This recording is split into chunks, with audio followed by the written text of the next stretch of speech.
पाकिस्तान और south Africa के दरमियान पहले टी20 मैच में पाकिस्तान क्रिकेट टीम को इबरतनाक शिकस्त के बाद पाकिस्तान क्रिकेट टीम के नए कप्तान मोहम्मद रिजवान भी बोल पड़े। आज की इस वीडियो में आपको मोहम्मद रिजवान का मुकम्मल इंटरव्यू सुनवाता हूं कि उन्होंने शिकस्त के बाद क्या कहा। जैसा कि आपको मालूम है कि कल पाकिस्तान और साउथ अफ्रीका के दरमियान पहला टी20 मैच खेला गया, जिसमें पाकिस्तान क्रिकेट टीम ने साउथ अफ्रीका के खिलाफ पहले बॉलिंग की। पाकिस्तान क्रिकेट टीम की बॉलिंग शुरुआत में तो अच्छी रही, लेकिन उसके बाद डेविड मिलर ने जिस तरह से बैटिंग की, पाकिस्तान क्रिकेट टीम के बॉलर्स के परचखे उड़ा दिए।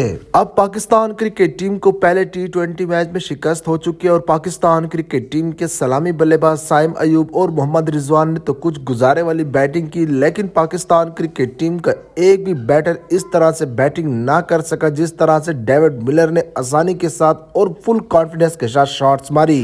पाकिस्तान क्रिकेट टीम के नए कप्तान मोहम्मद रिजवान ने शिकस्त के बाद जब इंटरव्यू दिया तो उसमें उन्होंने कहा कि पाकिस्तान क्रिकेट टीम में इस वक्त जज्बात हो रहे हैं। अगर आप चाहते हैं कि पाकिस्तान क्रिकेट टीम में इस वक्त नए लड़कों को मौका ना दिया जाए तो फिर आप मुझे बताएं, मैं पुराने लड़कों को टीम में शामिल कर लूंगा। रिजवान का मजीद कहना था कि फिर ही आप लोग होंगे जो कहेंगे कि अब आप नए लड़कों को मौका दें, बेंच स्ट्रेंथ को आजमाएं। जब हम बेंच स्ट्रेंथ को आजमाते हैं तो इस तरह के रिजल्ट हमारे सामने आते हैं। मोहम्मद सुफियान मुकीम ने एक मैच में अच्छी परफॉर्मेंस दिखाई, कल उनकी पिटाई हो गई तो हमें उनको कॉन्फिडेंस देना होगा। साबिक कप्तान बाबर आजम के बारे में बात करते हुए मोहम्मद रिजवान का कहना था कि बाबर आजम एक वर्ल्ड क्लास प्लेयर है, अच्छे दिन उसने गुजार चुके हैं, अभी मजीद उसके अच्छे दिन भी आने हैं। पाकिस्तान क्रिकेट टीम के नए कप्तान मोहम्मद रिजवान का मजीद कहना था कि पाकिस्तान क्रिकेट टीम के सलामी बल्लेबाज फखर जमान और मोहम्मद रिजवान टी20 के स्पेशलिस्ट प्लेयर हैं। मोहम्मद रिजवान का मजीद कहना था कि जल्द ही आप मोहम्मद आमिर और इसके साथ फखर जमान को पाकिस्तान क्रिकेट टीम में खेलते हुए पाएंगे। दोनों अच्छे खिलाड़ी हैं और जल्दी पाकिस्तान क्रिकेट टीम में एक मरतबा फिर से खेलते हुए नजर आएंगे।